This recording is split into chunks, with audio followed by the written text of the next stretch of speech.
What's up, ladies and gentlemen? Welcome back for another Game of Thrones Season 8 spoiler video. Today I will be reading Season 8 Episode 2 of the plot leak, but before I do that, I may be showing you one of the biggest spoilers of all time. This is actually going to be a Talking Thrones exclusive. As of right now, this photo has not been made public by anyone, until right now. And I have to thank my friend over at Game of Thrones Updates on Instagram. He was kind enough to send me this photo before he posted it online. I will put the link to his page down below in the description for those of you who would like to give him a follow. He reached out to me just a few hours ago and he said he wanted to send me a photo that was taken from the set while they filmed Game of Thrones Season 8. He knows someone that works for HBO and they took this photo and they sent it to him. Before I show you this, I must give you a disclaimer first. I do not know how real this is, but you can definitely tell who this is in the photo, and if he's right, this will be arguably the biggest scene in Game of Thrones history, but I will let you all be the judge of that. Take a look at the photo right here. That is Jon Snow and Daenerys Targaryen. According to this source, he says Jon Snow will kiss Daenerys Targaryen in this scene. Then he will plunge his sword into her heart. It could possibly be a fake, but then again, maybe it's not. Just take a look at the way the actors are standing. Jon Snow is leaning forward, as if he's about to make a thrusting motion, while Daenerys is leaning back, away from him, almost as if she's trying to lean out of the way. I don't think she'd be leaning like that if she was trying to kiss him. If anything, she would still be leaning in for a kiss. I know some of you may be thinking, Jon doesn't even have his sword out, but you have to keep in mind, he can't actually stab Daenerys with something. All he needs to do is make the thrusting motion, then they will add the sword, the blood, and the fire during post-production. They would definitely have to do it all with CGI since the sword needs to catch on fire while it's piercing her heart. HBO very well could have staged this, but I think if they wanted to spread misinformation, they would have leaked it to a bigger site. I doubt I would be the first person to talk about this if they wanted it to go viral. But then again, maybe they were just kissing, if anything at all. Whatever scene this is from, it must be new because Jon and Daenerys have never stood in the snow together yet. The only time Daenerys was in the snow was when she went beyond the wall, and she never got off her dragon in those scenes. So let me know what you think about this photo. Do you believe the source, or do you think it's bullshit? With this being the last season, I think just about anything is possible, but I want to know what you think about this. If the source is true, that means Daenerys dies and Jon Snow is Azor Ahai, and this could reveal the ending of Game of Thrones. But now I want to move on to the Game of Thrones Season 8 plot leak. A few days ago I read Season 8 Episode 1, so now I want to read Episode 2. I asked everyone if they wanted me to continue reading more of this plot, and the response was overwhelming with people saying yes, read more. So let's begin. Season 8 Episode 2. The opening scene is at Winterfell. Davos, Gendry, and the remaining forces arrive at Winterfell's main gate. They agreed to stay behind with the ships in order to unload the rest of the dragonglass that was mined on Dragonstone. They have several big wagons full of dragonglass. Most of the wagons are full of black obsidian, but there are also a few filled with green and red dragonglass. Arya, Brienne, and Podrick are outside training in the yard until they hear all the commotion at the gate. They see all of the wagons of dragonglass being brought into the center of the courtyard. As they are watching this, Arya and Gendry spot each other from across the yard. Arya can't believe who she is seeing. Arya and Gendry meet halfway, and they embrace for several moments. They both seem to be at a loss for words. They didn't expect to see each other again. In fact, Arya says she thought Gendry was dead. She says she didn't trust that red witch that took him. Gendry looks at Davos and says, "I would be dead if it wasn't for him." Gendry says he knows why the Goldcloaks wanted him so bad. He is King Robert's bastard son. Davos says that's exactly why Gendry is here. He was born to carry a hammer, just like his father. Gendry will be working in your forges now, preparing weapons for the wars to come. Arya seems pleased by this. Arya says she used to recite Melisandre's name every night before she went to sleep. Arya says, "If I ever see Melisandre again," but Davos cuts her off. Davos says, "I will kill her." The next scene is in Volantis, and there is a large group gathered outside of the Red Temple of R'hllor. Melisandre, Kinvara, and several others are standing at the top of the steps overlooking the crowd. Melisandre begins to say there is a darkness falling over Westeros, and soon it could cover us all. R'hllor has placed me here for one purpose, and one purpose only, and that's to end the darkness. Melisandre says, I have already brought ice and fire together. I have met the prince who was promised, and he will be the one who leads the fight against the Great Other. I have seen it in the flames. Every time I look, all I see is snow. The crowd begins to erupt. Some people start chanting Daenerys Targaryen, the Dragon Queen. Kinvara steps forward to silence the crowd. She says, Prince or Princess, it doesn't matter now. Melisandre is right. The Great Other is here. Ice and fire have been made as one, and they will fight together. But we all have a part to play in the Great War. They cannot fight this alone. We must go to Westeros and help them. All of us. In the next scene, the aftermath at Castle Black will be shown. All of the whites that came were burnt. Castle Black is in ruins. Everything had to be burned in order to stop the attack of the whites. Lord Commander Ed was killed during the attack, along with 95% of the remaining men that were still guarding the wall here. Beric Dondarrion burns the bodies with his sword. He tells the few remaining men he must go south.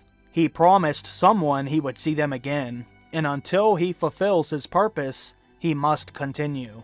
The next scene is at Winterfell in the Godswood, and Bran Stark is alone at the weirwood tree. His hands are gripping his chair, and his eyes are fluttering.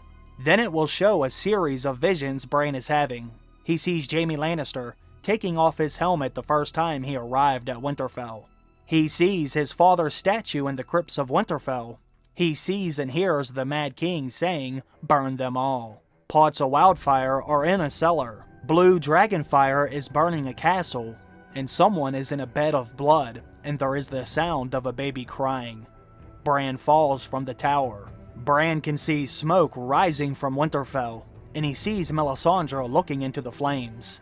He sees a black silhouette of someone holding a sword that is on fire. Bran is falling from the tower window.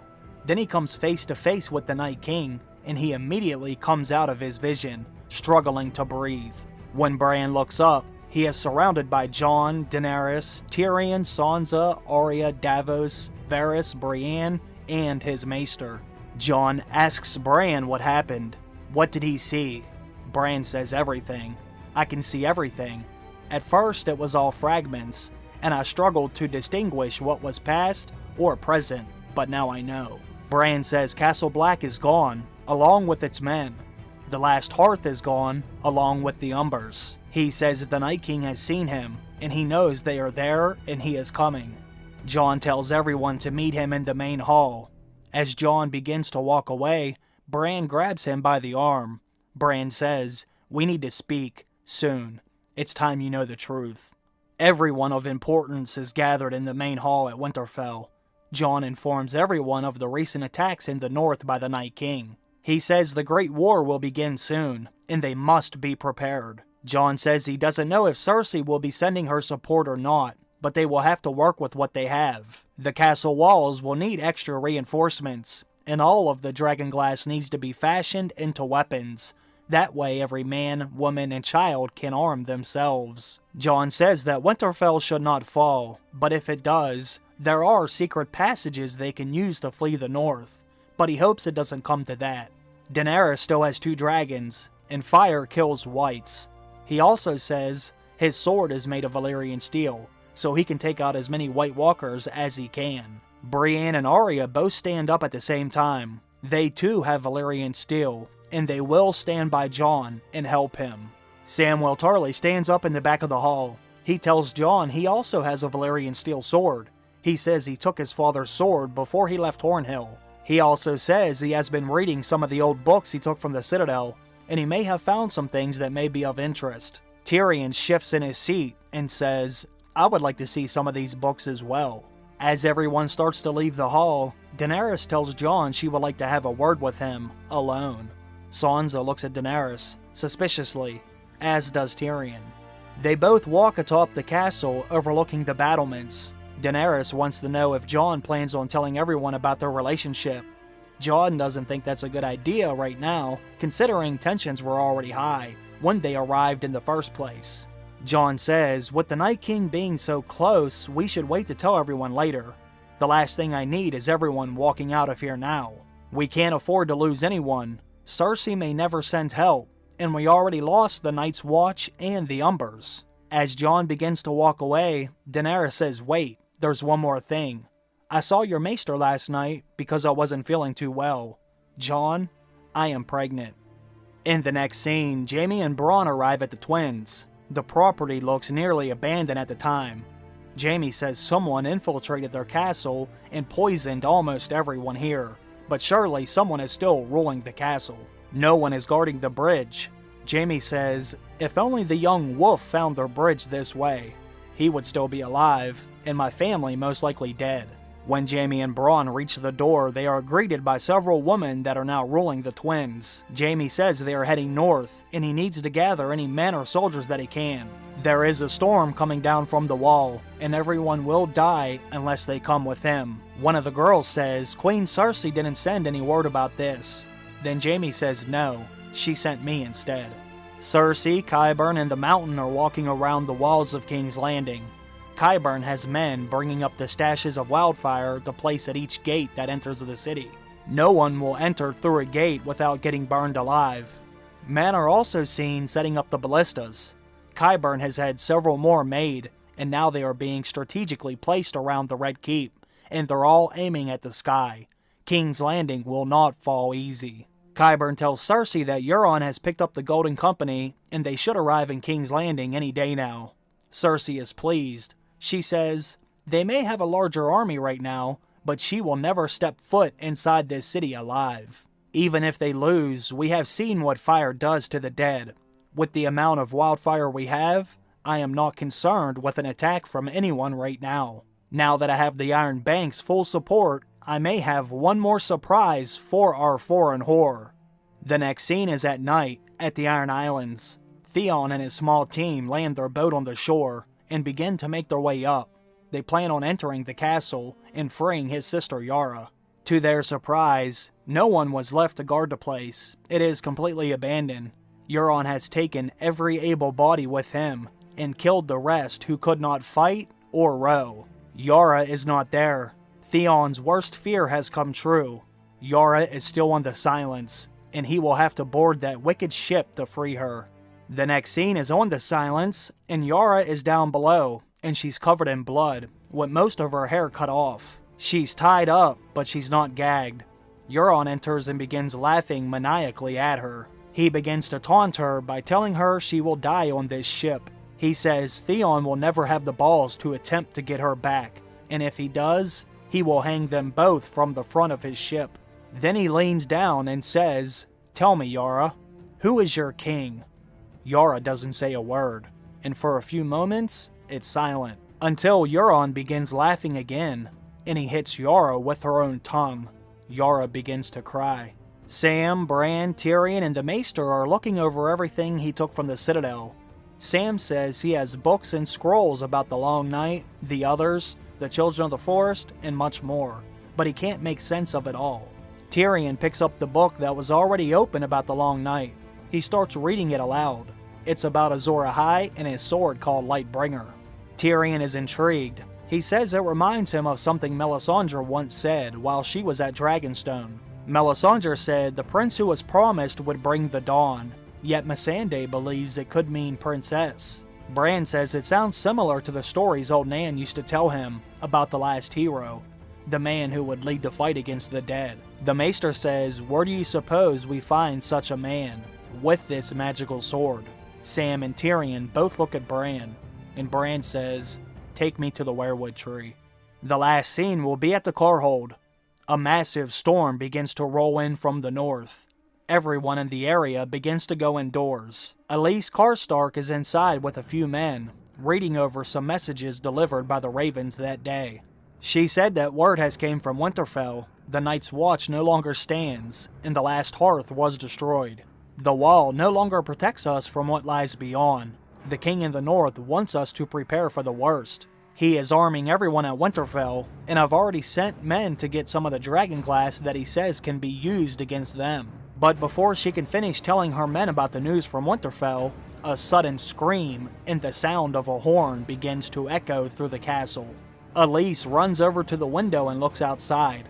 It's a complete whiteout from the storm. She can't see anything past their wall.